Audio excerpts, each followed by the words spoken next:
Je... Voilà. Donc, on peut commencer juste pour rappeler que le partage de la parole est au centre du débat. Donc, n'hésitez pas à noter vos questions. Vous serez les bienvenus pour intervenir. L'idée, c'est qu'il y ait aussi de l'échange et que ce ne soit pas uniquement des monologues. Pour vous rappeler un peu qui nous sommes, donc Mountain Riders, on est une association créée en 2001 pour sensibiliser et éduquer à la transition écologique sur les territoires de montagne, basée en France à Chambéry. Notre ambition, c'est de sensibiliser sans moraliser, de travailler avec tous et faire du changement une démarche positive autour d'alternatives concrètes. Aujourd'hui, on est rassemblés autour du Flocon Vert.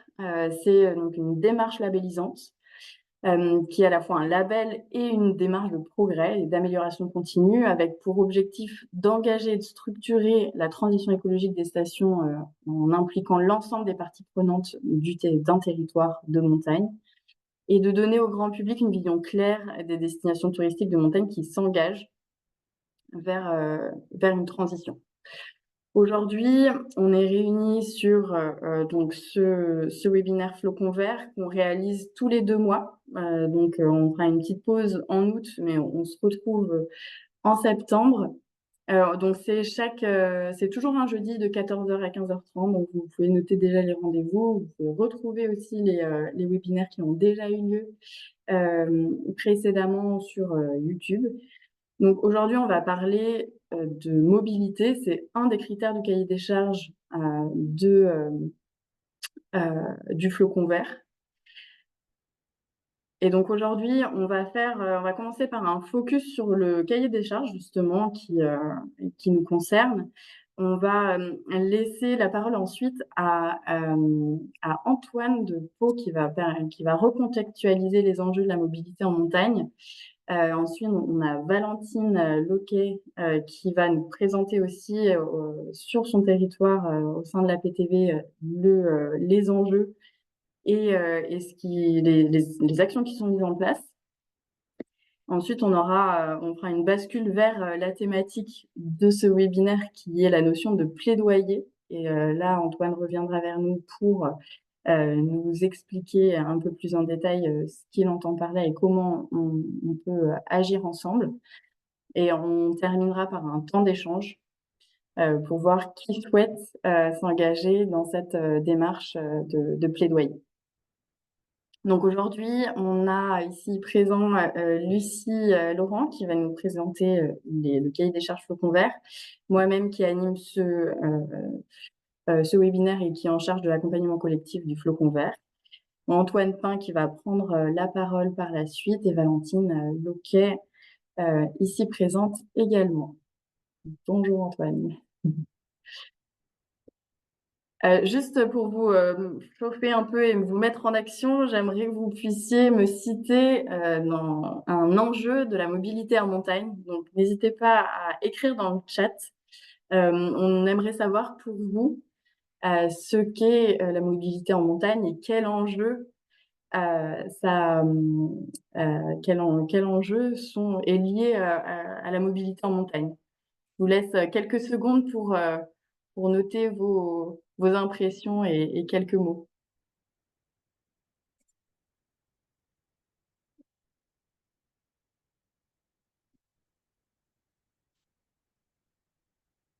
Accessibilité, dénivelé, décarbonation, diminution de la pollution. Ok, on est aventure bas carbone. L'enjeu du droit à la mobilité pour tous, qu'importe la saisonnalité, la gestion des risques, les distances, le confort client en station. Les distances, c'est top. Bon, vous avez plein de bonnes idées. Merci pour votre participation. Je vais laisser Lucie. Bon, il y a encore des mots-clés qui arrivent et c'est top. Il y a une notion de conflit d'usage, de défi, si ce n'est le défi des contraintes techniques et le plus grand poste d'émissions de gaz à effet de serre. Super, bah merci. Je vais laisser la parole à Lucie pour qu'elle vous expose ce que nous, on entend au niveau du cahier des charges en termes de mobilité au sein du Flocon Vert. Merci Estelle. Effectivement, je vais faire le petit point technique habituel pour celles et ceux qui ont l'habitude de suivre les webinaires. C'est mon rôle au sein de ces webinaires de vous parler de comment est-ce qu'on traite les sujets qu'on aborde dans ces webinaires, dans ces temps, au sein de notre cahier des charges, au sein du référentiel Flocon Vert.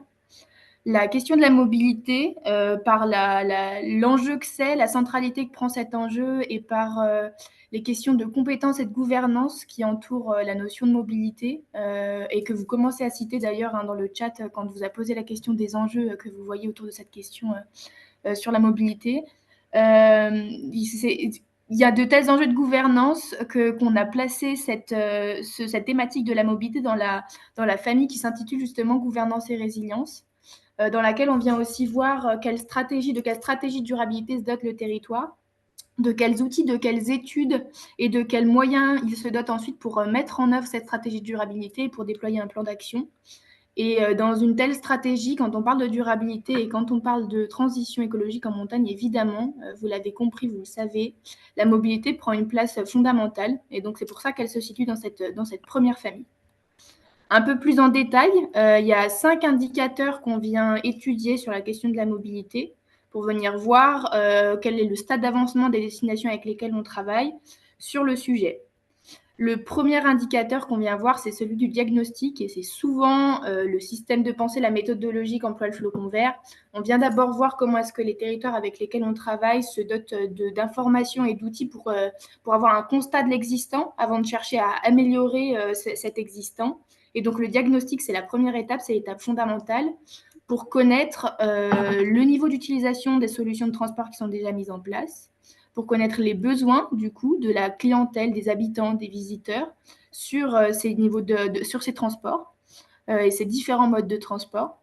Et une fois qu'on a fait ce diagnostic, c'est fondamental pour nous que les territoires soient capables de déduire un plan d'action à partir du diagnostic pour améliorer la desserte du territoire, pour améliorer la proposition dans mobilité alternative, donc pour essayer de contrer un peu l'autosolisme sur les territoires de montagne et améliorer et fluidifier les déplacements à la fois des visiteurs, des visiteuses, mais aussi des habitants et des habitantes. Et donc, il y avait bien cet enjeu du droit à la mobilité pour tous et toute l'année qui nous tient aussi à cœur dans ce cahier des charges. Si on devait relever un point de vigilance sur ce diagnostic, c'est que souvent, les collectivités avec lesquelles on travaille et les communes, les municipalités ont tendance à se sentir un peu à court de moyens d'action, et en partie parce qu'elles n'ont pas la compétence mobilité. Mais pour autant, ce qu'on cherche à mettre en avant et à impulser au sein des territoires avec lesquels on travaille, c'est que c'est important et que c'est fondamental que les communes s'impliquent dans la question des mobilités à l'échelle locale, avec les solutions qu'elles peuvent déjà mettre en place, et à l'échelle ensuite supérieure, avec les institutions qui ont la compétence mobilité pour avoir ensuite une stratégie de déploiement de la mobilité qui soit en accord et qui soit conforme à tous les enjeux de mobilité observés à l'échelle locale sur le territoire. Le second indicateur qu'on vient observer sur le cahier des charges Flocon Vert, sur la question des mobilités, c'est celui de la gestion des véhicules. Les territoires de montagne sont sujets à des hausses de fréquentation qu'on connaît, liées aux saisons touristiques, notamment hivernales et estivales. Et donc, à ce moment-là, ça peut poser des problèmes qu'on a déjà certainement toutes et tous expérimentés sur la circulation sur les territoires de montagne, sur le stationnement aussi.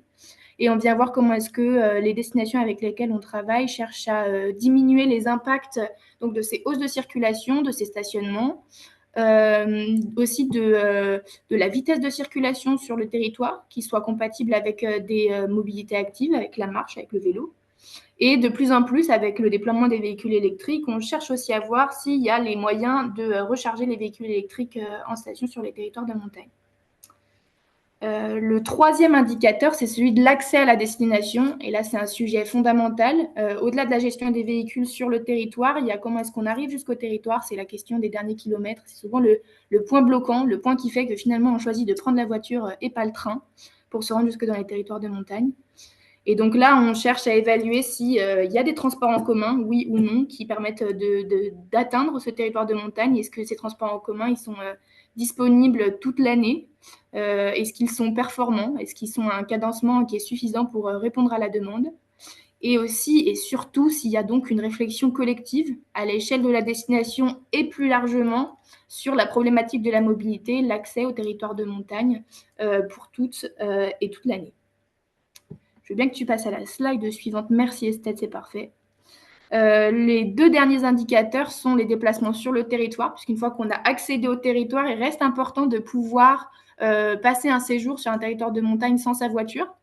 Si on a réussi à faire l'effort de venir jusqu'en station et qu'une fois qu'on y est, on se retrouve bloqué dans son séjour ou dans la vie locale parce qu'on n'a pas de mobilité alternative, ça va rester handicapant et ça ne permettra pas à tout un chacun de passer le cap.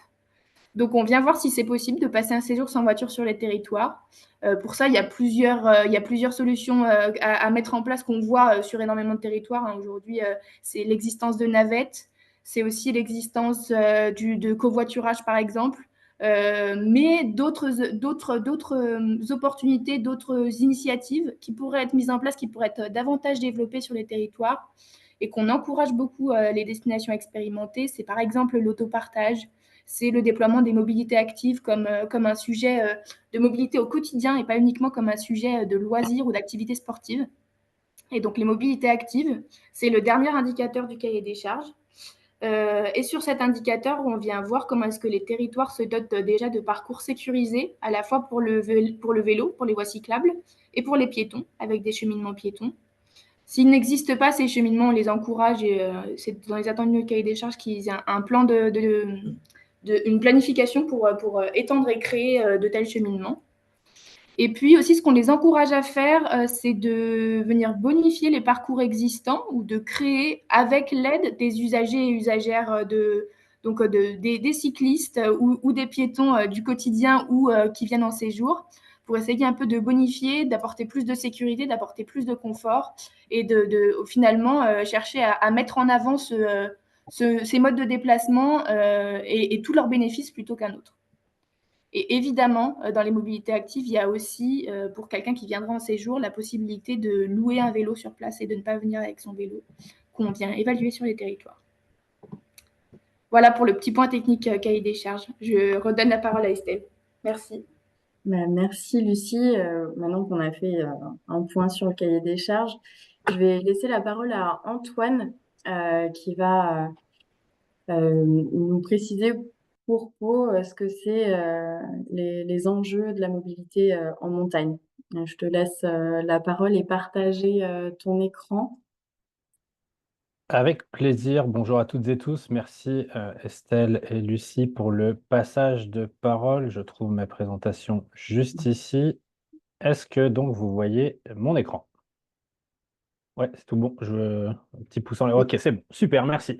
Donc, je me présente. Moi, je suis Antoine. Je suis le directeur de l'association Protect Our Winters France. Pourquoi France? Parce que c'est une association internationale qu'on retrouve un peu partout dans le monde, mais particulièrement en Europe, avec 11 antennes à travers le continent et un peu au-delà, puisqu'on a nos amis britanniques, par exemple, qui font partie de Protect Our Winters Europe, malgré les décisions politiques qui ont entraîné, disons, une sortie peut-être de l'Union politique européenne, en tout cas telle qu'elle était connue.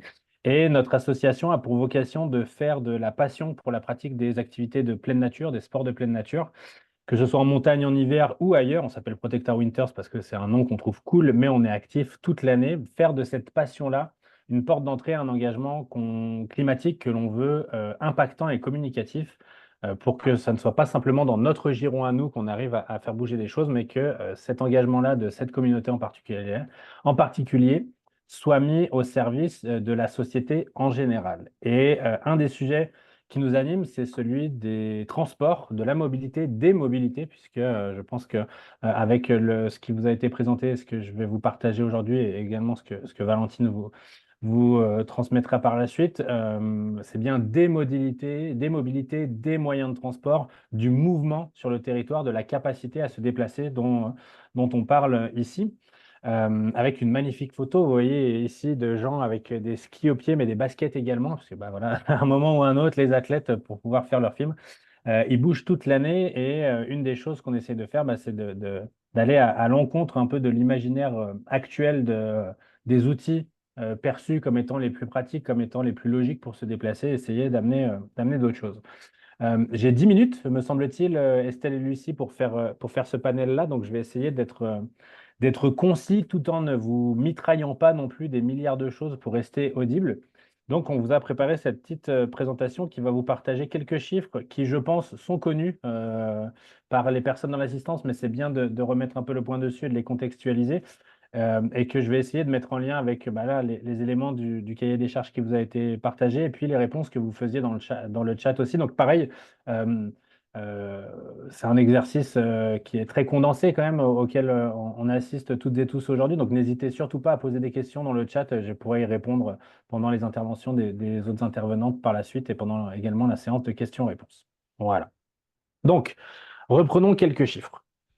Tout d'abord, se rappeler que le sujet des émissions carbone, en tout cas de l'impact du transport, de l'impact délétère du transport sur le processus d'émissions carbone et de réchauffement climatique en bout de ligne, c'est le premier secteur. 31% à l'échelle nationale des émissions carbone de notre pays en interne proviennent du secteur du transport. Ça, c'est la première chose. La deuxième chose à avoir en tête, c'est que c'est le seul secteur qui continue d'augmenter depuis les 30 dernières années.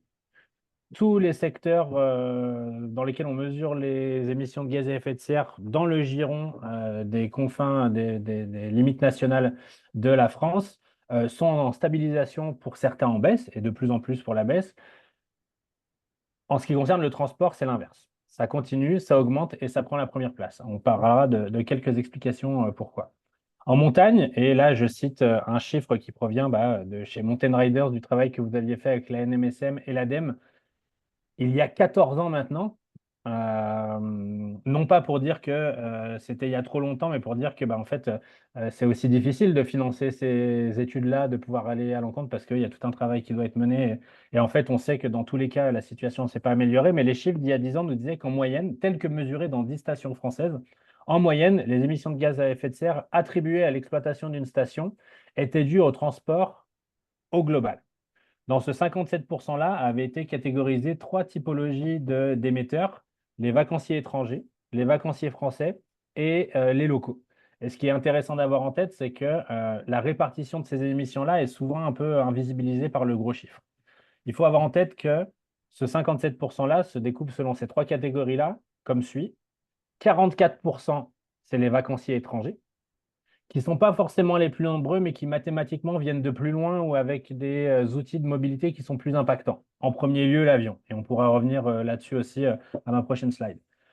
Ensuite, pour 37%, ce sont les locaux. C'est le transport des locaux qui est plus impactant en termes d'émissions carbone, en tout cas qui était plus impactant à cette époque-là pour les émissions carbone dans l'étude, que les vacanciers français pour les 19% restants. Et je pense que ça fait le point avec ce que tu présentais, Lucie, dans le cahier des charges et une partie de l'introduction que tu faisais, Estelle, et j'imagine de ce qui va être partagé par Valentine derrière. C'est que trop souvent encore, la question des mobilités et des transports est cantonnée en termes de clientèle, de typologie d'usagers. À savoir, on met des solutions pour les vacanciers, on met des solutions pour les habitants et les habitantes, mais est-ce que ces deux typologies de solutions s'articulent entre elles? La plupart du temps, c'est non.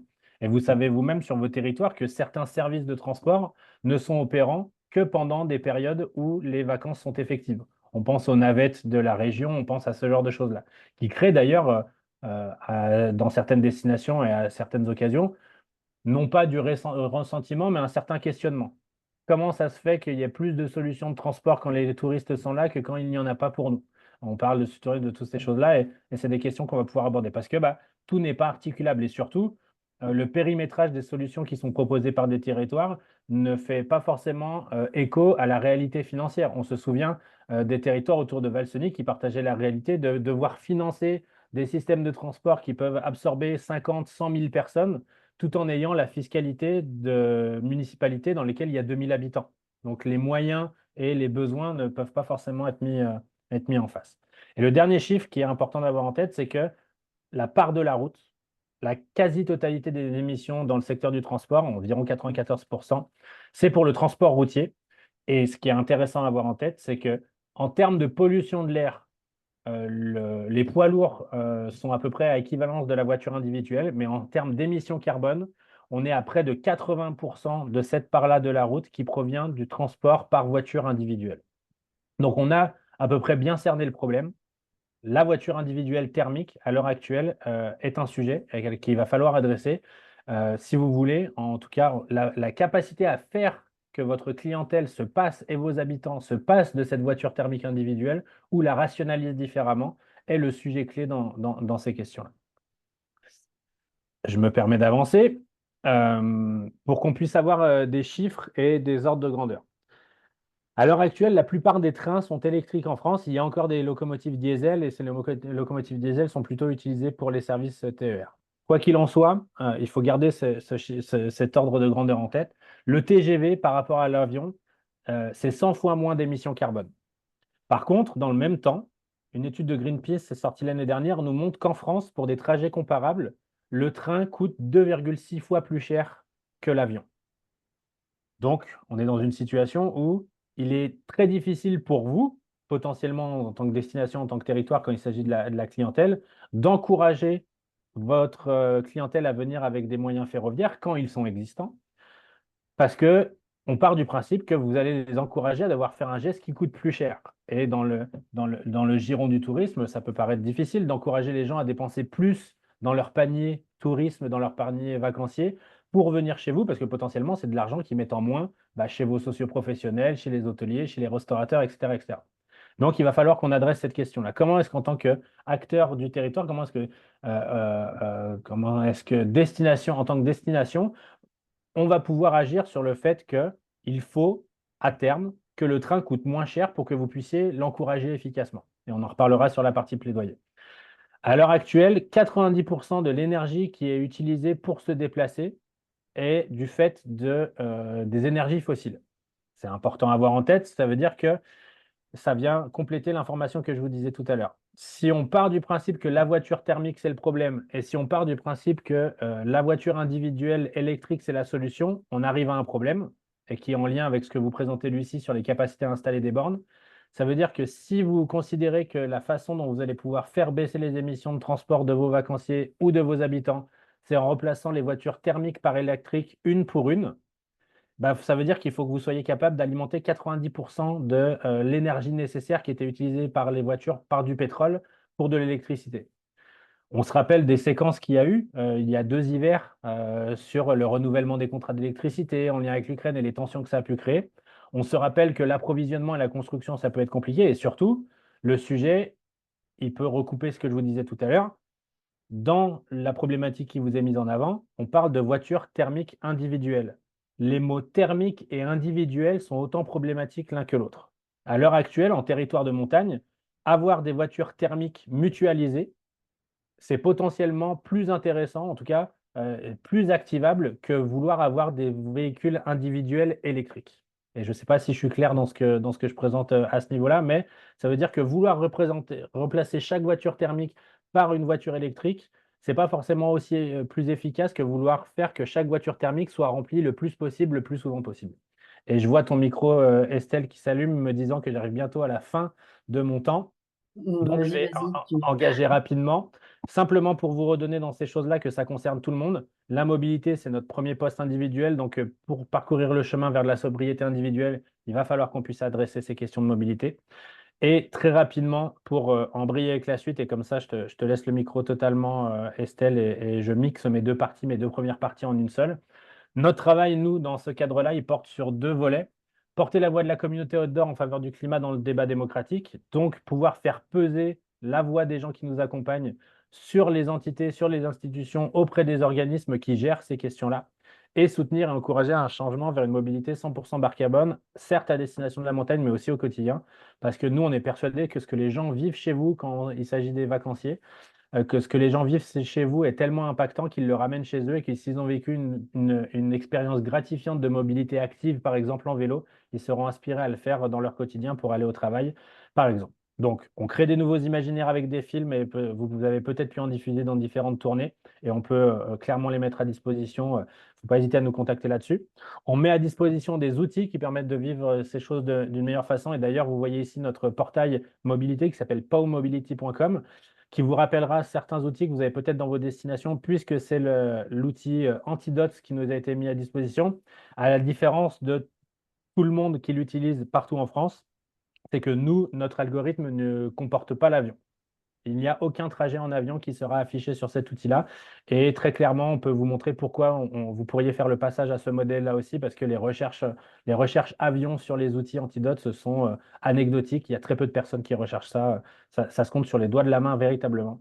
Et la dernière partie, c'est aller porter ces ambitions-là auprès de différentes entités, par exemple les comités mobilité dans les différentes régions, chose qu'on a pu déjà faire notamment avec Valentine et des délégations d'élus de la Tarentaise, où grâce à l'action de techniciens, techniciennes, comme vous pouvez l'être vous aussi en pointe sur ces sujets-là, on a pu mobiliser les élus pour aller faire valoir ces ambitions-là, qu'elles soient portées par des gens qui sont entendus par les organisations plutôt que par des associations dont la teinte écologiste peut des fois servir à être discréditée, alors que ce que nous portons est utile à tout le monde.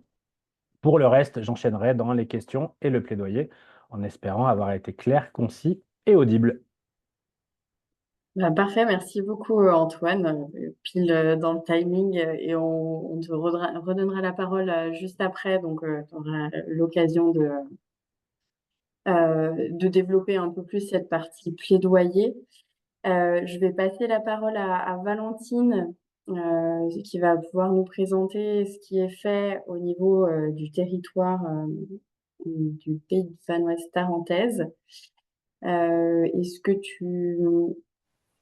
Je suis tu es là? prête. Parfait. Chouette, merci. Bonjour à toutes et tous. Donc, je vais faire un focus sur la Tarentaise, mais sur la gouvernance en général, en fait, parce que je me suis rendu compte après bientôt 2 ans de poste pour le syndicat mixte de Tarentaise-Vanoise et plus longtemps dans ce métier que, comme vous l'avez très bien dit dans le cahier des charges Flocon Vert et que Antoine l'a répété, la mobilité, c'est une question de gouvernance. Et aujourd'hui, en plus, on parle dans un cadre technique avec des agents territoriaux. Donc, c'est exactement ce qu'il faut qu'on aborde, j'ai l'impression. Alors, je vais partager mon écran, du coup. Moi, perso, je ne vois pas. Je pense que ta caméra n'est pas activée, mais je ne peux pas la réactiver de mon côté. Je sais Si, pas. elle est activée, mais Oui, j'ai l'impression que Zoom, c'est compliqué aujourd'hui. ça marche. Euh, Est-ce que vous voyez ma présentation? C'est plus important que ma tête. Ouais, parfait. Et si je me mets en mode présentation, est-ce que vous voyez toujours ma présentation? Oui, OK, super. Donc là, c'est bon, vous voyez bien la première page avec la super photo? tout à fait. OK.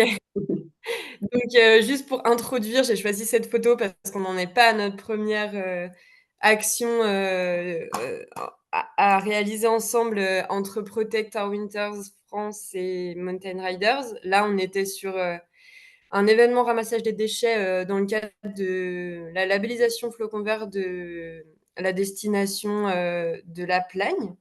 Et ce qui est intéressant quand même sur cette photo, je l'ai mis parce que ça me faisait plaisir, mais il y a tous les enfin, une bonne partie de l'écosystème d'acteurs qui est représenté parce que, on a on a les assos avec Protect qui était venu parler de mobilité et Mountain Riders qui organisait bien sûr la journée, zéro déchet, montagne zéro déchet.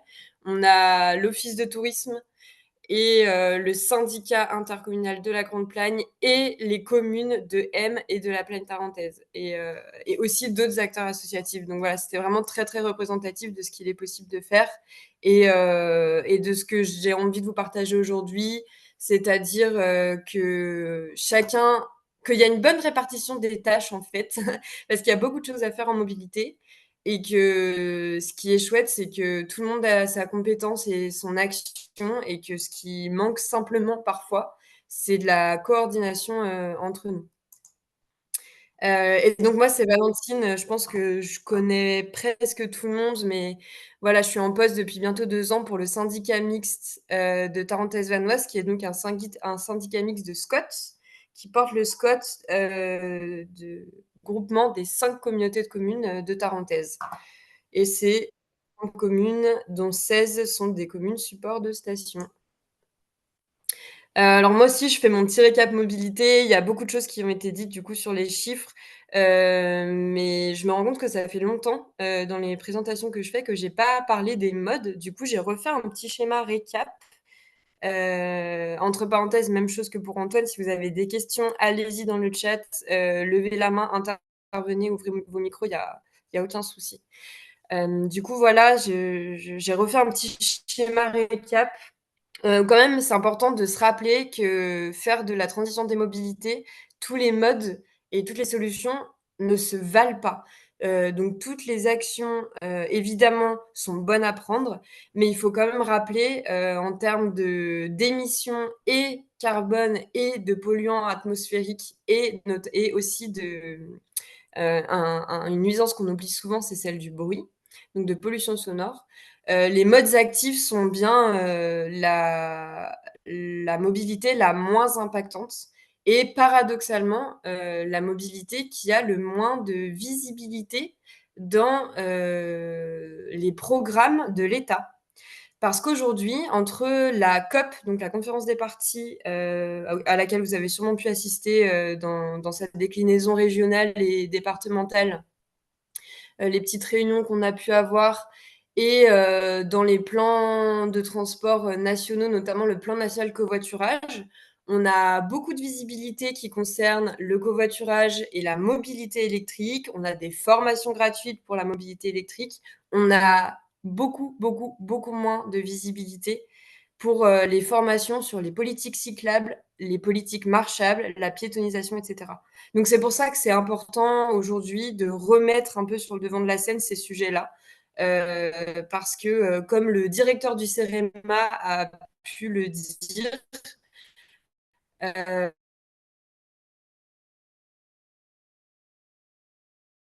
l'hydrogène, par exemple, c'est la sobriété et la mobilité active. On a vraiment, vraiment besoin de remettre la priorité dessus. Ensuite, on a les transports en commun non thermiques en termes d'émissions carbone et de pollution. Évidemment, c'est mieux en non thermique. Mais ce qu'il faut calculer absolument, même à la louche, quand vous mettez en place des politiques de mobilité, c'est le coût de la tonne de CO2 économisée. Ça veut dire que vous mettez en place des choses, combien ça va vous coûter en argent public pour quel résultat réel de CO2 économisé. Aujourd'hui, on a des réseaux, par exemple, de transports en commun qui existent. C'est des cars qui roulent au thermique. Si on commence par remplir, optimiser au maximum tous nos réseaux de transport en commun, bien qu'ils fonctionnent au moteur thermique, ce sera toujours mieux que de faire rouler des cars électriques où il n'y a que 3 personnes dedans. Alors, pour finir juste ma pyramide, on a les transports en commun, du coup, thermiques, le covoiturage qui vient après en termes d'émissions carbone et de pollution en général. Le covoiturage, c'est toujours quand même que 2-3 personnes. On a du mal à arriver à 4 personnes par voiture. Donc le transport en commun, s'il est bien optimisé, reste quand même le meilleur choix. Et on a également le partage de véhicules. Donc là, avec l'autopartage, il y a des avancées. Donc on ne met pas forcément après le covoiturage, c'est peut-être plutôt au même niveau. Sans oublier donc la sobriété, la multimodalité et la mobilité évitée. La mobilité évitée, c'est le télétravail, c'est agir sur la demande de mobilité, c'est revitaliser les centres-bourgs, ramener les services auprès des gens ou faire en sorte que ce soit les services qui se déplacent vers les gens et pas les gens qui se déplacent vers les services. Et la multimodalité, simplement pour rappeler qu'on ne peut pas passer outre. En fait, il n'y aura jamais une solution qui va suffire à tout, qui va convenir à toutes et tous. Et il n'y aura jamais une solution pour tous les trajets d'une personne. On a besoin de multimodalité, même sur un même trajet, on a souvent besoin de rejoindre notre gare, notre arrêt de transport en commun, notre lieu de rendez-vous covoiturage en mobilité active, donc en marche ou en vélo, ou en skate, ou en ski de fond. Voilà, on fait marcher ses muscles. Et dernier point, je suis un peu longue sur ce schéma, mais c'est quand même fondamental. Et là, on est là pour approfondir. Donc, c'est important. Évidemment, les aménagements, les infrastructures et les outils numériques, on n'oublie pas que ce qui fonctionne, c'est pas la demande, par exemple, sur la cyclabilité. C'est pas parce qu'il y a beaucoup de demandes de cyclables qu'il va y avoir une augmentation de la pratique. C'est parce qu'il y a des aménagements sécurisés que la pratique suit derrière. Ça, maintenant, c'est des choses qu'on connaît bien. Et pareil pour les transports en commun, par exemple, c'est le choc d'offres qui va permettre le report modal de la voiture individuelle vers le transport en commun. Et donc, c'est dans ce sens-là que ça marche. 90% des cas, si vous faites le pari d'un choc d'offres de transport en commun, vous pouvez être sûr qu'il sera utilisé, sous réserve de lui donner de la visibilité. Mais ça, j'y reviendrai après sur le référencement des données de mobilité. Et un dernier petit point sur mon schéma qui est important, c'est l'exemplarité de la fonction publique. Aujourd'hui, il faut que vous, en tant qu'agent, et que vos élus se montrent en train d'utiliser des modes alternatifs à la voiture individuelle. Et il faut que dans vos collectivités en tant qu'employeur également, vous fassiez des plans de mobilité employeur, parce que l'exemplarité de la fonction publique, c'est aussi balayer devant sa porte avant d'encourager les autres à agir. Est-ce qu'il y a des questions à ce stade?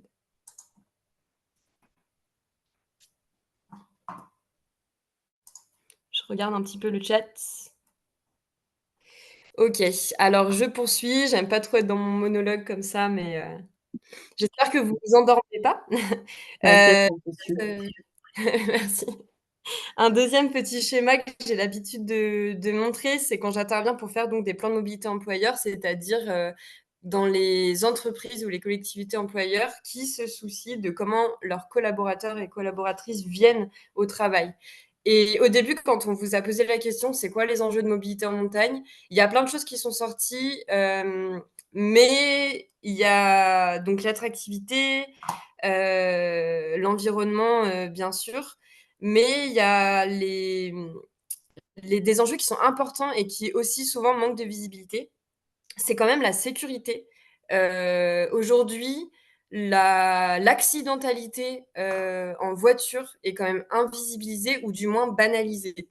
En fait, on va dire les gens ont eu un accident de voiture, se sont blessés ou malheureusement sont décédés dans un accident de voiture. On a beaucoup de banalisation et en fait, on oublie que les facteurs de fatigue et la dangerosité en fait de nos routes, surtout en territoires ruraux, sont vraiment très importants dans l'accidentalité et que le transport en commun et le voyage en train, par exemple, sur le domicile-travail et même le covoiturage, il y a des études très, très intéressantes de Blablacar sur le fait que conduire seulement un jour sur deux au lieu de conduire tous les jours et de ne pas être seul dans sa voiture réduit drastiquement le risque d'avoir un accident. Donc sur voilà, la concentration, la fatigue, voyager en transport en commun, c'est quand même vous protéger sa vie et celle des autres. C'était un peu celui qui manquait. Voilà, alors les compétences de la mobilité locale, c'est ce qui nous intéresse aujourd'hui. Entre autres, donc je vais essayer de faire un petit tour rapide et puis après de tester vos connaissances. Alors, comme je vous disais, un syndicat mixte, enfin moi je travaille pour un syndicat mixte qui porte le SCOT.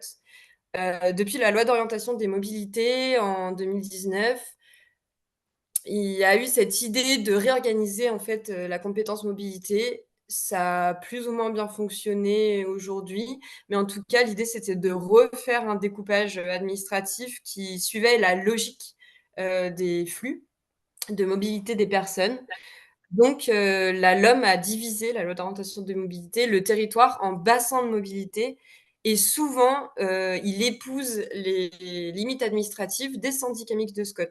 C'est pour ça que si ce n'est pas déjà le cas, dans vos collectivités, que vous soyez des socioprofessionnels, des associations ou des collectivités, il faut absolument que vous compreniez qui est la personne en charge du bassin de mobilité ou des mobilités dans votre syndicat mixte de SCOT, parce qu'on pourra voir que malgré le fait que ce ne soit pas l'échelon qui ait la compétence, c'est l'échelon logique, en fait. C'est juste du raisonnement logique de travail pour la mobilité pour des tas d'actions.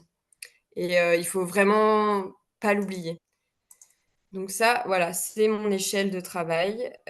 Concentre les informations, les idées, favorise la communication. Bon, ça, c'est pas du tout exhaustif.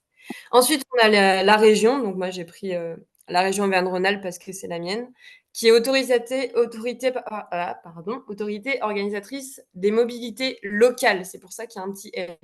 En fait, les régions, elles sont soit autorités organisatrices des mobilités chefs de file, c'est notamment beaucoup le cas en Pays de la Loire. Il n'y a pas beaucoup de montagnes, mais c'est le meilleur exemple que j'ai en tête parce que j'ai aussi travaillé en Pays de la Loire. Donc, même si les communautés de communes ont pris la compétence mobilité, les régions restent les autorités organisatrices des mobilités chefs de file. Donc, elles ne perdent pas du tout complètement les compétences mobilité. Donc, quand une région vous dit si vous prenez la compétence mobilité, on ne fera plus rien sur votre territoire, c'est faux et archi faux. Les réseaux structurants de transport en commun, les TER et des tas de choses dont je ne vais pas faire toute la liste aujourd'hui, sont et resteront de toute façon la compétence régionale, même si une communauté de communes prend la compétence. Donc, en région Auvergne-Rhône-Alpes, la majeure partie des communautés de communes n'ont pas pris la compétence. Donc, la région Auvergne-Rhône-Alpes est notre autorité organisatrice des mobilités locales, à la place des Comcom localement, et chef de file.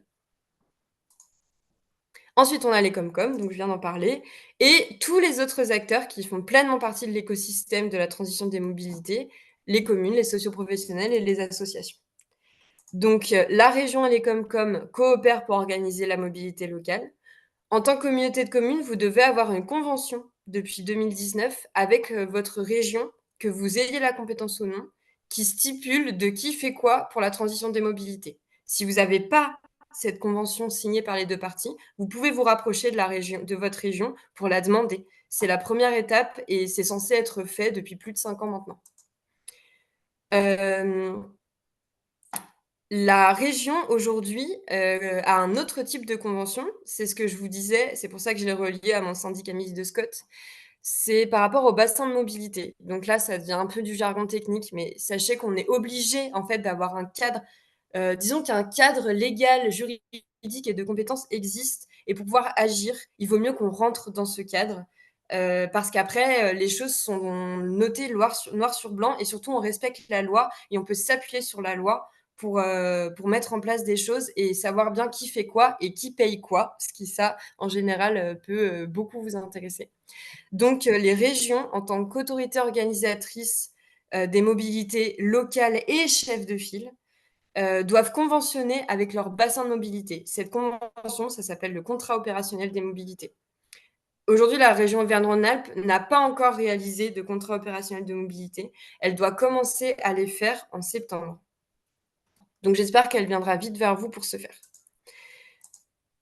Les communautés de communes mettent en place des projets, font fonctionner leur réseau de transport, donnent des idées. Voilà, en fait, les communes, les sociopros, les assos, c'est pareil. Tout ça pour dire qu'on n'a pas attendu la loi d'orientation des mobilités et tout ce que je viens de vous dire pour agir. Tout le monde fait déjà plein de choses. Ce n'est pas du tout l'idée de ni réinventer les choses, ni faire table rase du passé. Et pour finir, le syndicat mixte de Scott, donc là, encore une fois, je parle de mon cas, coordonne entre elles la région, les Comcom, les communes, les sociopros et les assos. Il y a une dernière chose que je voulais vous dire. Ce contrat opérationnel de mobilité qui lie le bassin de mobilité, cet échelon-là qui rassemble souvent les Comcom et les mêmes limites administratives que les Scott. Donc, ce contrat avec la région AOM, chef de file ou chef de filet local, elle s'accompagne d'un comité des partenaires. Donc là, c'est un peu nouveauté dans la gouvernance. On sort de la dichotomie copie-cotec. Aujourd'hui, vous devez faire partie d'un bassin de mobilité et avoir de ce bassin de mobilité une personne qui s'occupe de la relation bassin de mobilité région et vous devez organiser un comité des partenaires. Donc, dans ce comité des partenaires, qui est un peu le cotec copine mélangé, il y a toutes les personnes et les parties prenantes qui ont une légitimité, un intérêt à organiser et contribuer à la transition des mobilités sur le territoire. Donc, vous pouvez mettre des assos, des sociopros. Moi, dans mon comité des partenaires, il va y avoir les exploitants de skiables, la Compagnie des Alpes, l'ESF, les clubs alpins français, les associations, les techniciens, évidemment, des communes, des Comcom, des syndicats mixtes et bien sûr les élus.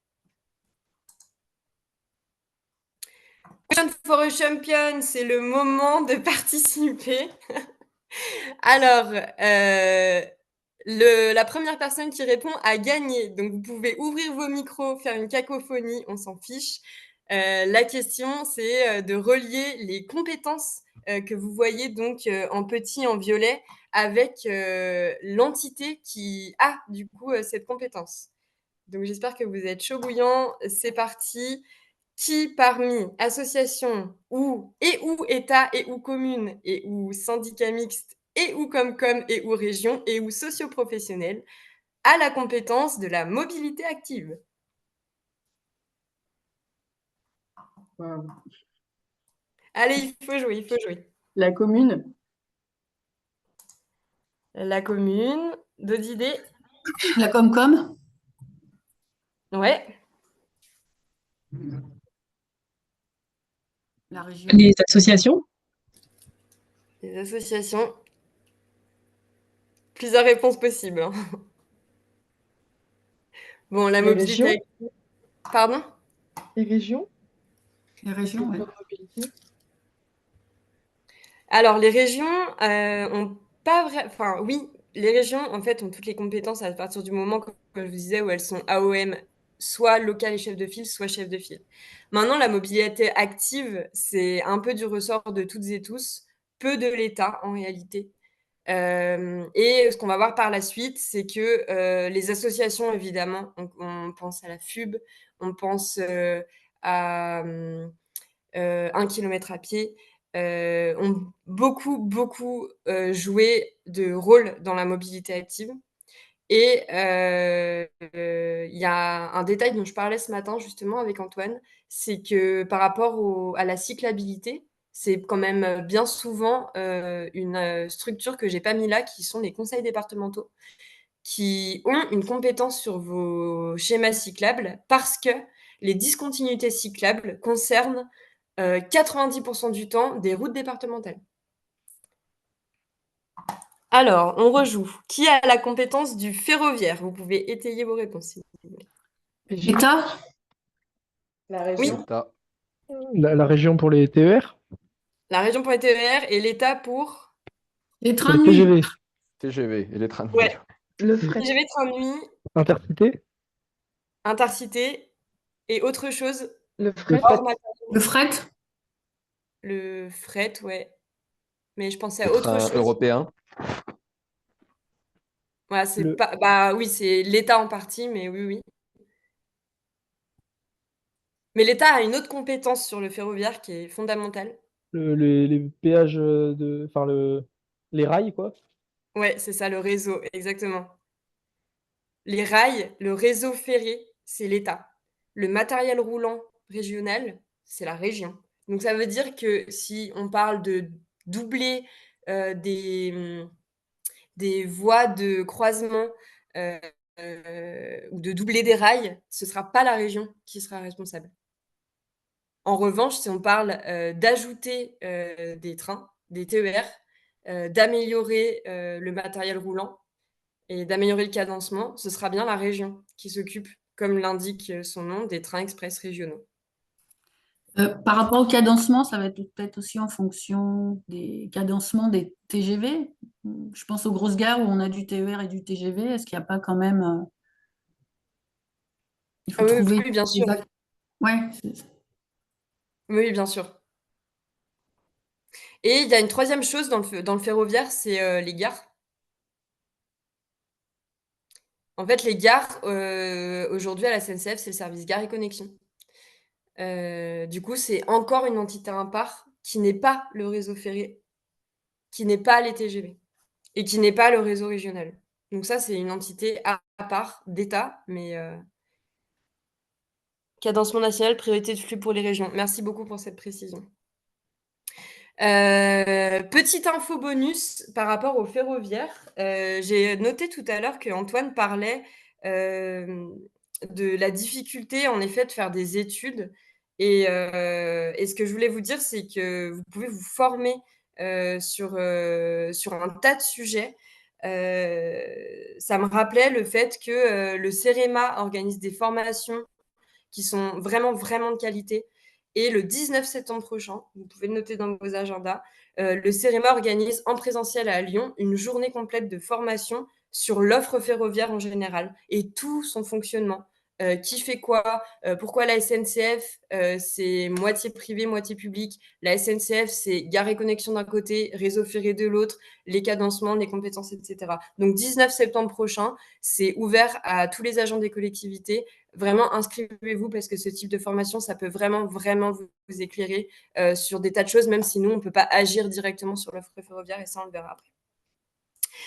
Bon, merci beaucoup pour votre participation. En vrai, je vais pas continuer parce que sinon on jouerait à ça pendant 3/4 d'heure et c'est pas le but.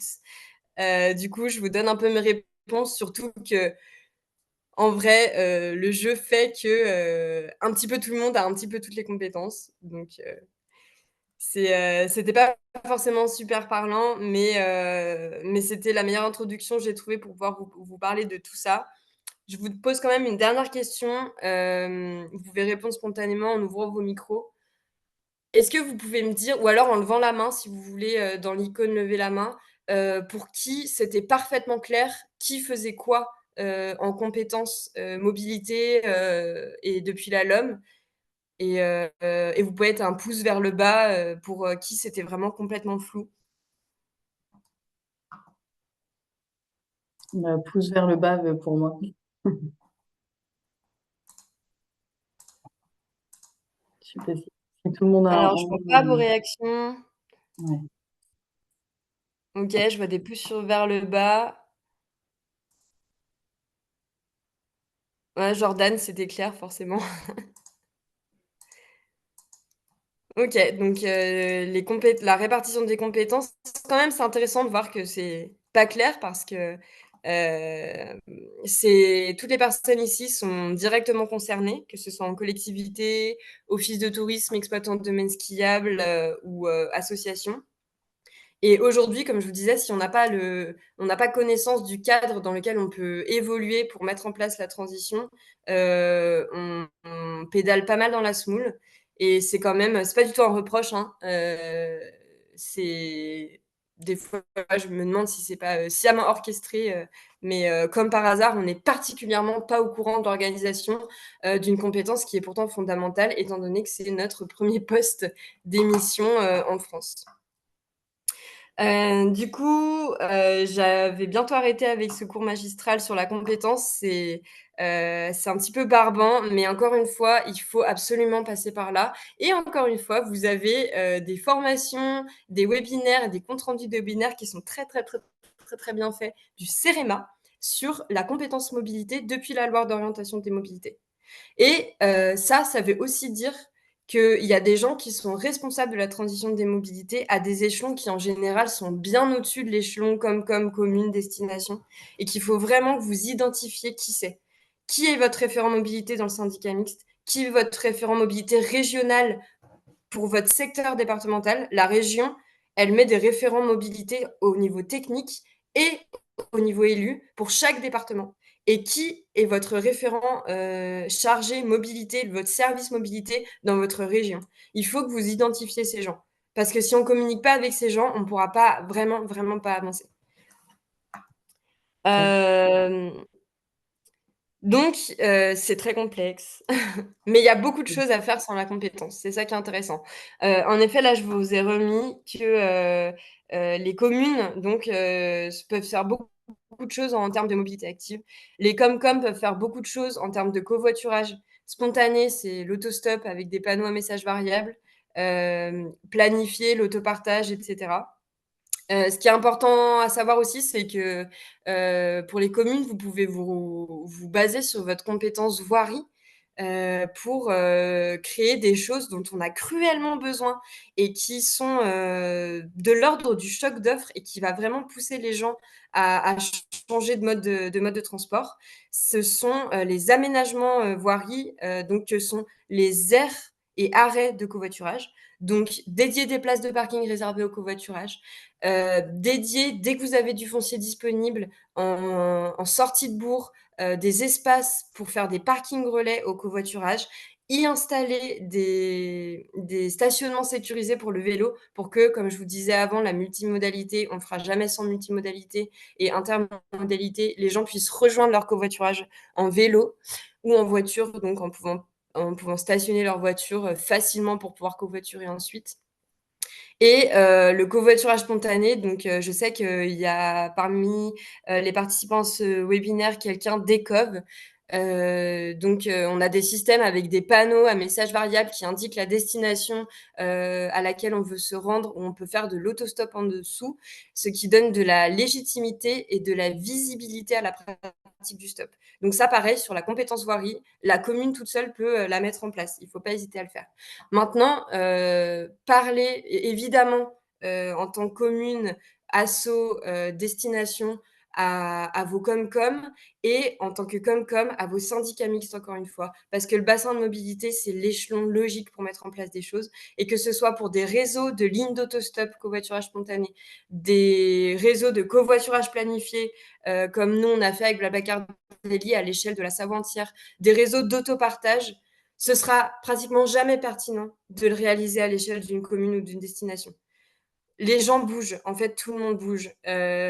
Presque personne travaille à 5 minutes à pied de chez soi. Il faut impérativement parler avec vos voisins pour organiser quelque chose de logique. Donc, basez-vous sur le bassin de mobilité. En général, c'est ce qu'il y a de plus pertinent. Ça a été réfléchi pour ça, même si c'est imparfait, même si ça va forcément dépasser les limites administratives. Il faut absolument que personne reste tout seul dans son coin. Je vois, Estelle, que tu as ouvert ton micro pour que je me dépêche. C'est hyper intéressant, mais ouais, on commence à être short niveau timing, mais vas-y, je te laisse Combien de temps il me reste? commencer. Bah, c'est déjà un peu 0 dépassé, minutes. mais Ok. Alors, j'essaie de faire rapidement sur un focus sur un sujet qui est le référencement des données de mobilité. Est-ce que je peux juste refaire mon petit sondage pour les personnes qui savent de quoi je parle, si vous pouvez mettre un pouce en réaction. À qui ça parle, référencement des données de mobilité? Moi, je vois des pouces vers le bas, donc.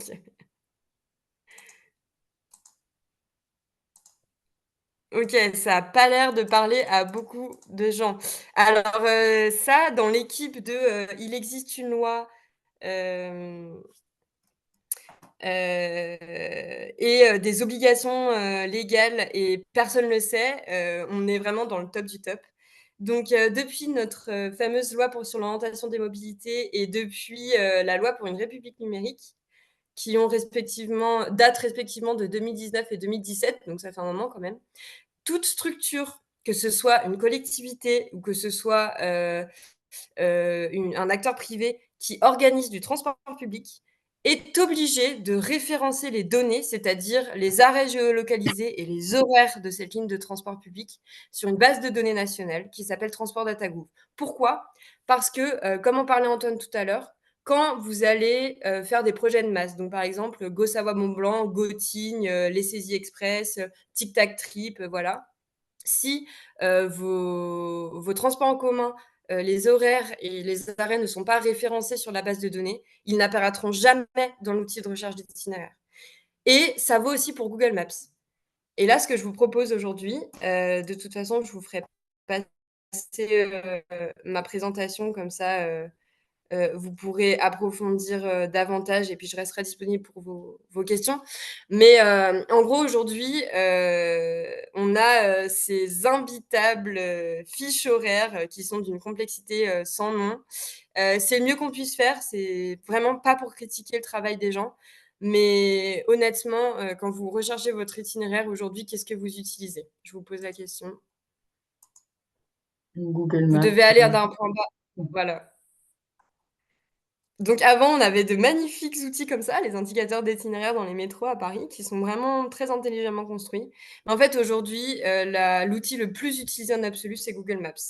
Et référencez vos trajets, vos petites navettes dans vos stations, vos transports en commun dans vos bourgs, vos transports à la demande entre les vallées et les stations, vos remontées mécaniques qui sont des transports urbains, pour que tout ça apparaisse sur Google Maps et que n'importe qui de n'importe où mette son hôtel où il va passer ses vacances ou là où la personne va travailler en indiquant sur Maps et que Maps vous sorte dans son onglet transport en commun tous les transports qu'il faut prendre pour y arriver.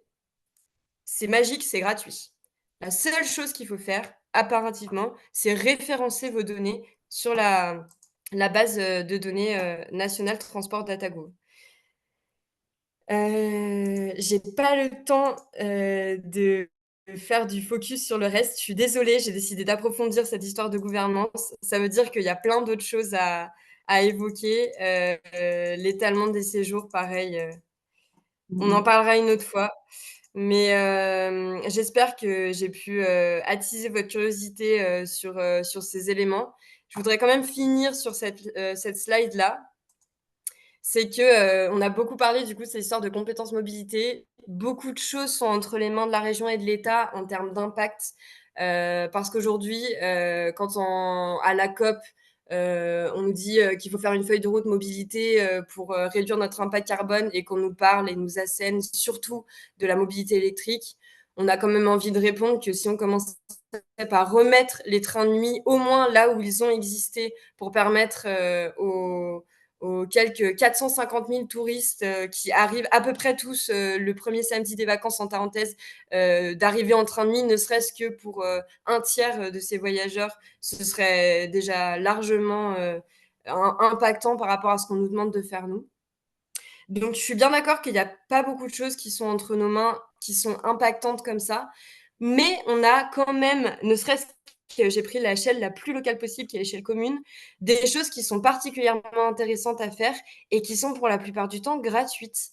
Donc, installer des stationnements vélos sécurisés, comme vous pouvez le voir là, c'est subventionné à hauteur de 80% avec les programmes Alvéole+. Donc, renseignez-vous vraiment sur ça. Et même si c'est pas subventionné, l'investissement en vaut la peine. Stationner, mettre des stationnements vélos, c'est pas que sécuriser les vélos pour pas qu'on se les fasse voler, c'est donner de la visibilité et montrer qu'on respecte les cyclistes et qu'on encourage en fait la cyclabilité sur notre commune. Donc vraiment, c'est en plus d'être un truc pratico-pratique, un coup de com' pour dire vous êtes des cyclistes, on vous réserve des places, on vous prend en considération. Donc les meilleures places de stationnement qu'il y a devant vos commerces, qu'il y a devant vos mairies, vos sièges de Comcom, enlevez une ou deux places réservées aux voitures et mettez des stationnements, au moins des arceaux dignes de ce nom pour les cyclistes. Ça s'apparente encore une fois à un choc d'offres. Là, à gauche, on a le parking day. Expérimentation, vous choisissez un jour. Aujourd'hui, pas de voiture et laissez libre cours à vos commerçants, à vos restaurateurs, à vos habitants de faire ce qu'ils ont envie de faire sur tout l'espace qu'on gagne quand on enlève les stationnements voitures. Donc là, c'est des habitants qui ont décidé voilà, de se faire une terrasse, de se mettre un baby. Vos restaurateurs, en général, seront assez partants pour une expérimentation. Ok, j'ai super peur de la piétonisation parce que en général, les gens pensent que si on perd des stationnements voitures, on va perdre des clients, ce qui s'avère être parfaitement faux. Hein. Il y a une très bonne étude du CEREMA qui démontre comment la piétonisation agrandit les zones de chalandise des commerces, même dans les zones peu denses. Mais vos restaurateurs seront contents d'expérimenter éventuellement d'avoir pendant quelques jours une terrasse à la place des stationnements voitures qu'il y a devant leur commerce. Pareil, la piétonisation, ça peut aussi ne pas être radical, genre on piétonise une rue. Ça peut être, comme vous le voyez là en bas à gauche, simplement du vendredi au samedi, puis du samedi au mardi à certains horaires. Ça peut être de la piétonisation expérimentale. Là, pour ceux qui connaissent le centre-ville d'Albertville, ils ont simplement mis des barrières, les barrières grises classiques qui se déplacent, et ils ont expérimenté de piétoniser un tout petit bout de la rue.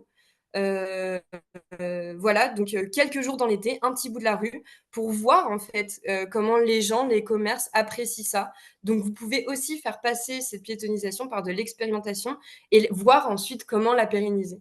Et puis donc ce que je disais tout à l'heure, le covoiturage spontané, là ça peut parfaitement s'adosser à une compétence voirie pour les communes. Donc ça, ces quatre-là, c'est pas du tout exhaustif, mais c'est mes idées qui, je trouve, de mon point de vue, dans le cadre des concertations flocons verts et dans le cadre de la labellisation flocons verts, peuvent être des choses qui sont vraiment entre les mains de la destination. Avant de parler de transport en commun, avant de parler d'infrastructures qui ont un coût de la tonne de CO2 économisé exorbitant, et surtout avant de parler d'actions qui ne sont pas dans vos mains parce que c'est la compétence de la région, parce que c'est la compétence de l'État, commencez par faire ça. Des expérimentations de piétonisation, de parking day, c'est des choses qui sont gratuites.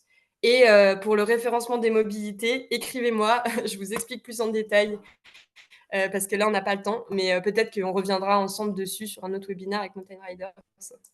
Top. Voilà, et voilà, tout est dans la dernière slide. Je me tais. Désolée d'avoir outrancièrement dépassé mon temps de parole, mais j'espère que ça vous a intéressé. Pas de souci, mais effectivement, on pourra se revoir le 10 septembre aux rencontres alpines des mobilités pour évoquer tout ça. Et donc, on a légèrement dépassé le temps, mais c'est pas un problème parce que je pense que c'était vraiment intéressant de revenir sur ces éléments-là. Mais je vais rappeler Antoine de Pau pour nous expliquer un peu ce que tu entends par la notion de plaidoyer. Et voir justement commencer ce temps d'échange par ça et comment est-ce qu'on peut se mobiliser tous ensemble sur cette thématique-là. Tout à fait. Eh ben, écoute, j'ai pas de présentation pour cette partie-là. Pas de problème.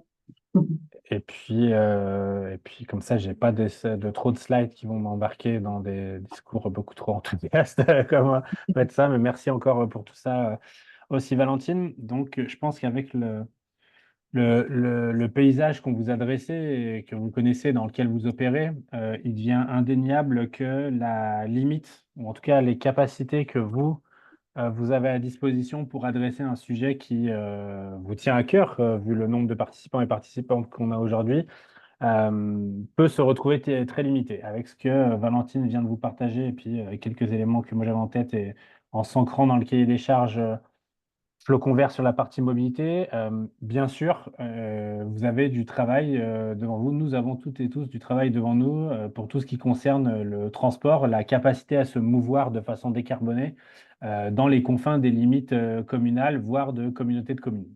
Si vous avez de la chance, vous vous trouvez dans une communauté de communes qui fonctionne très bien. Si vous en avez un peu moins, vous avez l'opportunité de vivre dans une communauté commune qui fonctionnera bientôt très bien, puisque on va rester optimiste dans ce cadre-là. Reste que malheureusement, ça va, ça ne va, ça va permettre d'adresser des sujets très locaux qui peuvent être vraiment impactants, la qualité de l'air, le stationnement, les embouteillages, etc., etc. Mais en termes de réduction et d'objectifs de transition, malheureusement, les ordres de grandeur ne sont pas les bons. On peut se rappeler par exemple du cabinet G2A et de son étude faite auprès des élus et des vacanciers hivernaux dans les stations de montagne, qui nous montrait que le trajet moyen pour se rendre en montagne en hiver pour des vacanciers français est de 455 km, je crois. Trajet moyen pour se rendre. Ce qui veut dire qu'on ait la capacité de faire se mouvoir les gens sur nos territoires une fois qu'ils sont là de manière décarbonée, c'est très bien, c'est indispensable et bien sûr, c'est des choses pour lesquelles on va vous pousser, mais ça ne change rien au fait que la majeure partie du trajet qui aura été effectué pour venir vous voir leur a été faite encore de manière très fortement carbonée. Et donc, ce qui arrive devant nous, c'est souvent la situation où oui, mais la SNCF, oui, mais la région, oui, mais ces entités-là.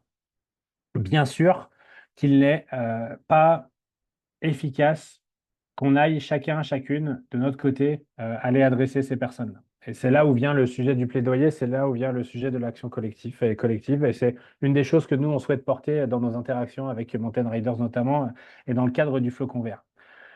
Protect Our Winters ambitionne, encourage et soutient l'idée que le Flocon Vert et d'autres formations, mais ici, c'est pour ça qu'on est là aujourd'hui, doivent permettre un rassemblement des personnes qui sont intéressées à ces sujets-là pour pouvoir permettre une expression collective à l'encontre des autorités qui régissent ces sujets-là et qui n'en ont pas grand-chose à faire de nos avis d'association. C'est ça aussi que je viens vous partager. Nous avons la capacité, le temps, l'énergie et les compétences pour se présenter devant ces autorités-là. Malheureusement, on vient souvent avec un biais de réception de nos discours. Je vous le mentionnais tout à l'heure, je suis le directeur de Protect Our Winters France, donc quand j'arrive quelque part, on se souvient plus souvent de ce que j'ai pu dire sur les JO, de ce que j'ai pu dire sur les élections, de toutes ces choses-là, qu'on écoute vraiment le discours que je suis en train de déployer en ce qui concerne la mobilité. Par contre, quand une délégation d'élus et de techniciens, techniciennes locaux, locales viennent soutenir exactement le même sujet, eh ben, les personnes en face de nous ne peuvent pas nous mettre de côté, ne peuvent pas mettre de côté ce qui a été dit en disant mais vous êtes des écolos, ce que vous dites c'est de l'utopie, etc., etc. Non, à partir du moment où ces ambitions-là, elles sont portées par des acteurs territoriaux, par des acteurs économiques et par des acteurs politiques issus du tissu local, ce ne sont plus des demandes, on va dire, saugrenues, je n'avais pas de meilleur mot, portées par des associations d'énergumènes, mais bien des demandes cadrantes pour l'aménagement du territoire. Et nous, ce qu'on aimerait vous proposer dans les prochaines semaines, dans les prochains mois, parce que les mois d'août vont être bien actifs, juillet et août vont être bien actifs de votre côté, du nôtre, etc. Et il faut prendre le temps de se reposer à la rentrée, notamment parce que la séquence démocratique dont on n'est pas encore sorti nous fait dire qu'on n'a à l'heure actuelle pas accès aux personnes, aux groupements. On ne sait pas s'il y aura il n'y a pas de ministre des Transports, on ne sait pas s'il y en aura un, enfin, etc., etc. Mais il va être indispensable qu'on considère la prise de parole commune, collective, publique et dirigée vers les autorités. C'est important, cette notion que je viens de vous donner. Il faut qu'elle soit publique et dirigée vers les autorités. Pourquoi? Parce qu'il sera très difficile pour vous d'encourager votre clientèle, vos vacanciers, voire vos habitants à utiliser les solutions vertueuses que vous mettez en place si vous ne montrez pas également le travail que vous faites pour dépasser les limites de vos propres compétences en termes de giron géographique, dépasser les limites de la situation actuelle.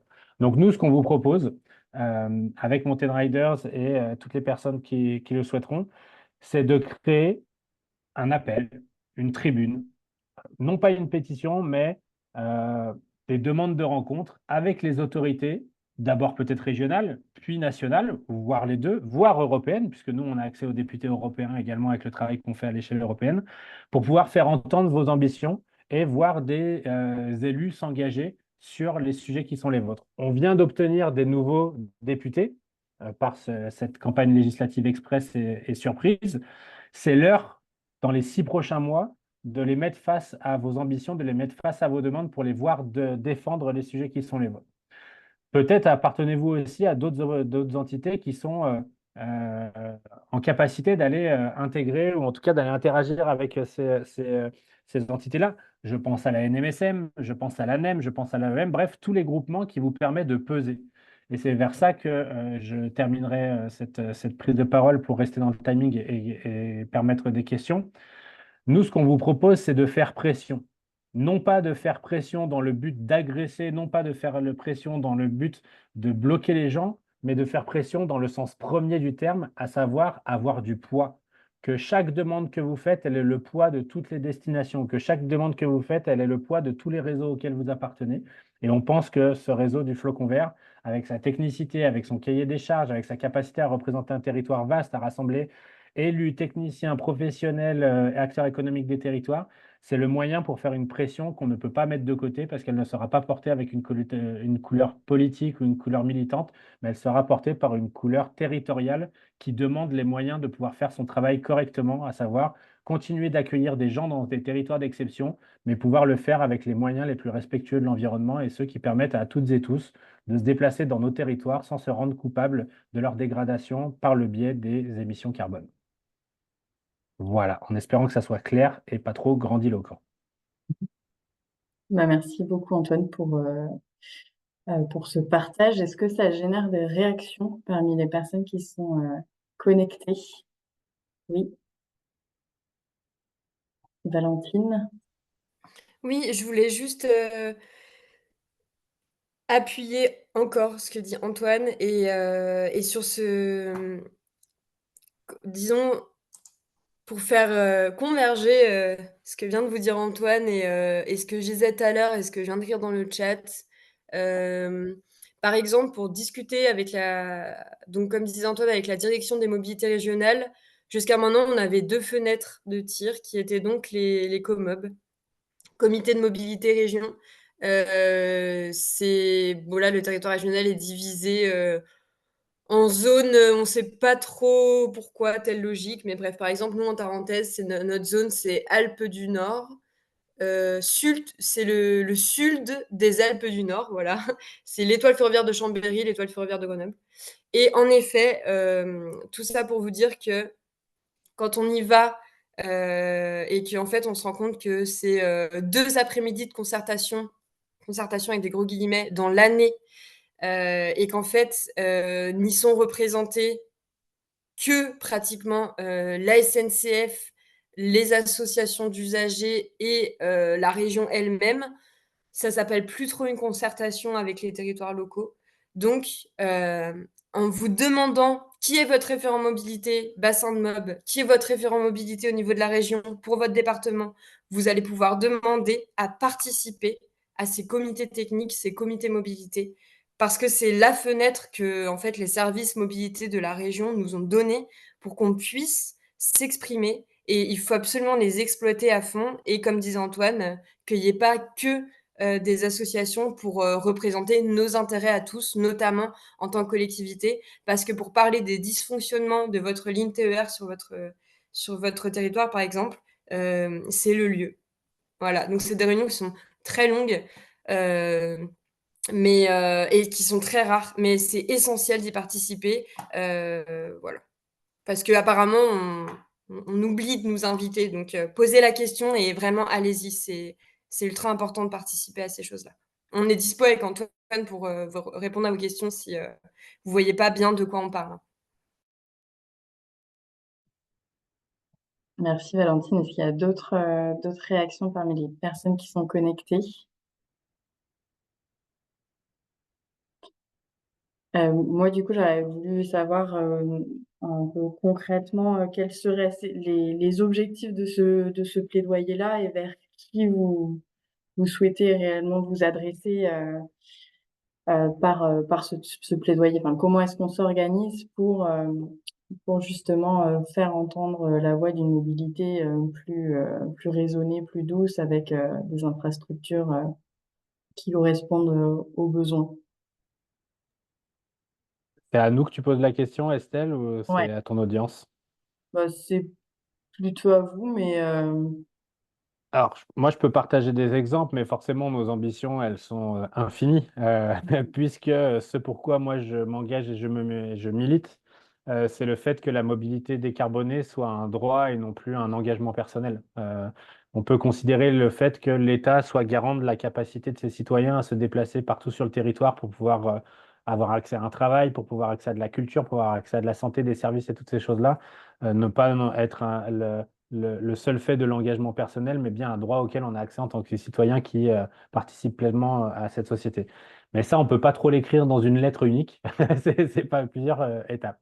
Alors, on peut prendre des différents échelons. En fait, ça peut fonctionner en fonction des territoires.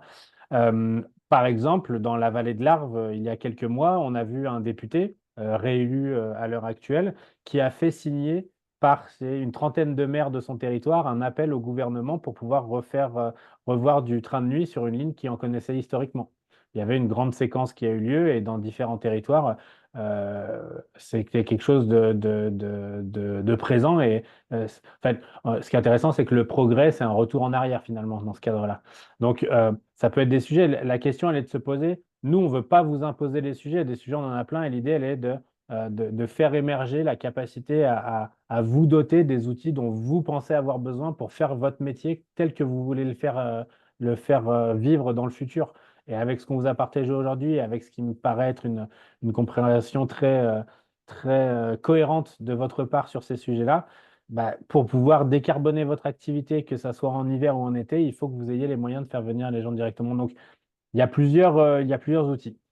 Il y a plusieurs sujets. On va penser train de nuit, aménagement des gares, ce genre de choses-là. Mais il faut penser aussi en termes de fenêtres politiques. Nous avons en face de nous plusieurs fenêtres, plusieurs temps politiques qui permettent d'envisager des prises de parole contextualisées et qui permettraient de voir des engagements être pris.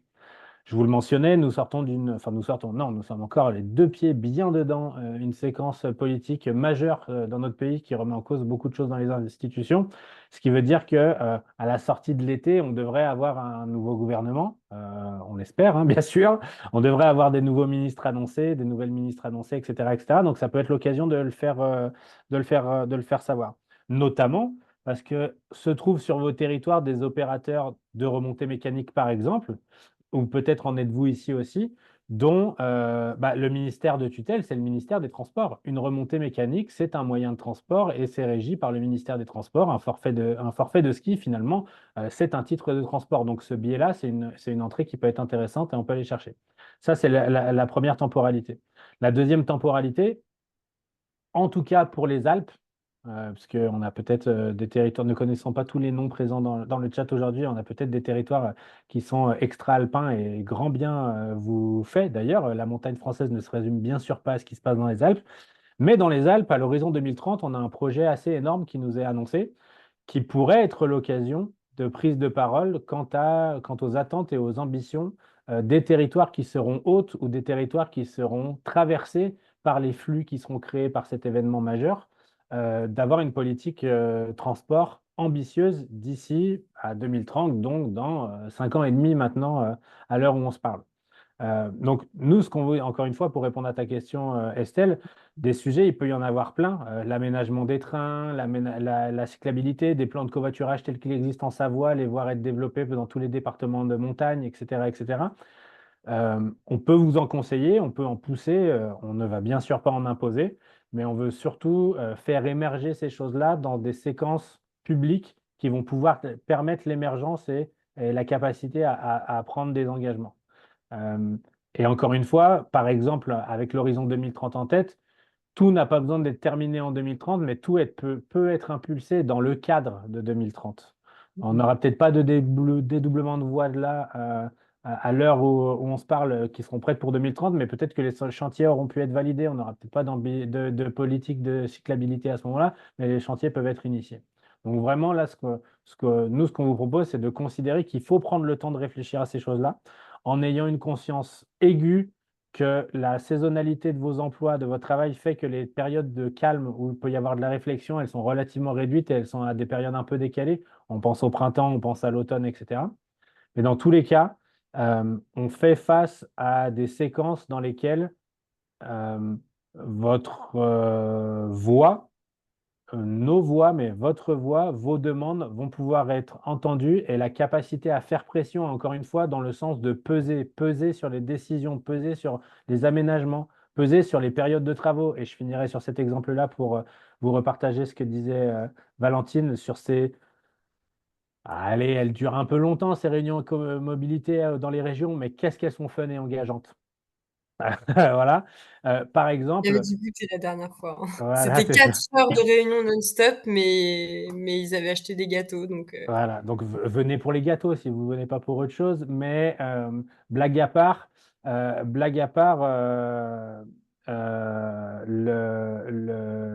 le sujet important, c'est qu'en fait, il y a des informations qui sont dites dans ces réunions-là, auxquelles nous, on a accès, mais dans lesquelles on n'est pas tributaire. Et par exemple, c'est à ce moment-là qu'on avait appris, nous, Protectar Winters, et qu'on a pu transmettre ça au territoire de Tarentaise, que cet été, tous les trains à destination de Bourg-Saint-Maurice en partance d'Albertville allait être annulé entre 7h et 14h du 1er juillet au 30 août parce que la SNCF a décidé que c'était la meilleure période pour faire des travaux. Et peut-être que c'est la meilleure période pour faire des travaux. Le problème, c'est que ce n'est pas les territoires qui ont fait remonter cette information-là, c'est les services des différents services SNCF et la région qui ont pris cette décision de manière assez unilatérale. Donc encore une fois, l'idée, elle est de comment est-ce que, ensemble, au lieu de se battre un peu chacun de notre côté, on arrive à créer des dynamiques qui nous permettent de peser réellement et de faire entendre les voix pour pouvoir, j'allais dire, encourager, et de mon côté, j'aurais plus tendance à dire forcer, les autorités à prendre en compte les ambitions qui sont les vôtres et ne pas imposer des projets de territoire qui ne reflètent pas vos aspirations, qui ne reflètent pas vos retours, qui ne reflètent pas votre connaissance fine des enjeux.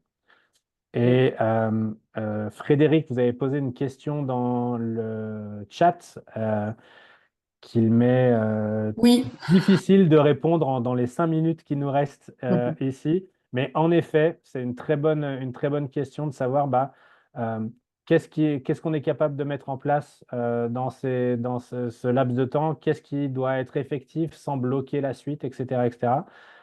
Malheureusement, à l'heure actuelle, il n'y a pas d'organe de gouvernance qui nous permet d'aller poser ces questions-là, qui vous permet d'aller poser ces questions-là, et on va continuer à se mobiliser pour que ça soit le cas.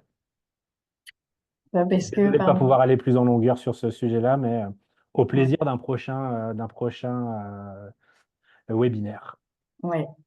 Mais de toute manière, c'est des sujets qu'on va aussi, nous, aborder chez Mountain Riders. Donc, enfin, on prévoit justement de créer des groupes de travail avec les territoires flocons verts, un notamment sur le sujet qui nous concerne aujourd'hui de la mobilité, et un prochain sur cette problématique des JO, puisqu'on suit un certain nombre de stations et territoires qui sont concernés par cette problématique. Est-ce que parmi les personnes qui sont encore parmi nous, je vois que Valentine tu lèves la main, mais est-ce qu'il y a d'autres personnes qui auraient souhaité s'exprimer ou qui souhaitent justement suivre cette problématique et s'engager sur un groupe de travail qui permettrait d'approfondir ces problématiques-là de manière un peu plus fine que l'heure et demie que nous consacrons aujourd'hui à cette thématique. Pareil, vous pouvez lever le pouce en l'air si besoin, et sinon on vous fera passer un petit questionnaire. Valentine, tu voulais ajouter quelque chose? Oui, oui, merci. Je voulais, désolée, monopolisation de la parole, c'est terrible. Mais, encore pour dire que je suis d'accord avec Antoine en plus. Non, simplement, sur l'exemple qu'il a donné, j'en remets une couche sur les comités, mobilité, sur les travaux en Tarentaise. On a réussi à avoir gain de cause quand même parce qu'on leur a signalé, que pour eux, c'était peut-être la meilleure période pour faire des travaux, mais pour nous, ça correspondait à la saison touristique et c'est dommage, Alizée, de la Rosière vient de partir, mais comme elle a si bien dit au dernier comité technique, on peut pas, en tant que station-destination, faire un travail pour encourager les gens à venir en train et que sur un espèce de coup de tête ou en tout cas des raisons très floues, notre région décide de faire ses travaux sur la période en pleine saison touristique estivale. Donc, pour vous dire que c'est quand même aussi potentiellement à court terme utile de participer à ces réunions parce qu'on peut avoir des résultats immédiats. Et là, on a un autre résultat immédiat qui est quand même assez probant, c'est que en Tarentaise, on a par exemple un train le soir vers 20h30 qui rentre à Chambéry à vide parce qu'il n'est pas commercialisé. Donc on a dit bah vous pouvez le commercialiser s'il vous plaît parce que sinon le dernier train qui part de Bourg-Saint-Maurice c'est 18h15, c'est ultra tôt et service annuel 2025 ce sera fait. Donc il y a beaucoup de choses frustrantes et beaucoup de choses compliquées et beaucoup de choses lentes, surtout dans le ferroviaire. Il y a beaucoup d'inertie, mais il y a aussi des choses possibles très rapidement. Et en fait, les services mobilité de la région sont en fait demandeurs que nous, on leur remonte des choses comme ça. Parce que là, même pour eux, c'est tellement complexe qu'ils n'arrivaient même pas à identifier tous les voyages à vide, tous les trains qui roulaient à vide alors qu'ils pouvaient être commercialisés, quoi. Donc voilà, c'était juste pour illustrer sur du concret, quand on va à ces communs, à quel point ça peut être tout de suite utile et pas que de l'acte de présence, même si c'est aussi très important de par son action symbolique d'y participer. Et pour rebondir sur ce que tu viens de dire, Estelle, en effet, je pense que ce serait en fonction de ce que vous, en tant que participants et participantes, avez besoin, potentiellement utile de se refaire des points par thématique précise. Voilà, moi je suis dispo pour approfondir le référencement des données, notre stratégie de covoiturage, sans souci. Et sachez que ce sera tous des sujets qui seront abordés à la journée mobilité donc du 10 septembre que j'organise à Bourg-Saint-Maurice avec la CIPRA. Merci Lorraine, je vois que tu es connectée. Et je vous remets le lien d'inscription dans le chat, je me permets, à cette journée. Super. Bah, c'est, je pense, une bonne conclusion à à ce webinaire, de se donner rendez-vous le 10 septembre pour ceux qui peuvent. Et ensuite, je vous propose, je vous ferai passer aux participants de ce webinaire un petit questionnaire pour savoir si vous souhaitez poursuivre la réflexion au sein d'un groupe de travail ou pas. Et ça pourra permettre d'engager voilà, une tribune plus concrète et qu'on puisse se mettre tous autour d'une table avec des personnes qui se sentent impliquées. Ben, merci à tous. Il est 15h30 pile. On est dans les temps. Je vous remercie d'avoir participé. Je remercie Antoine et Valentine pour leur intervention qui était très claire.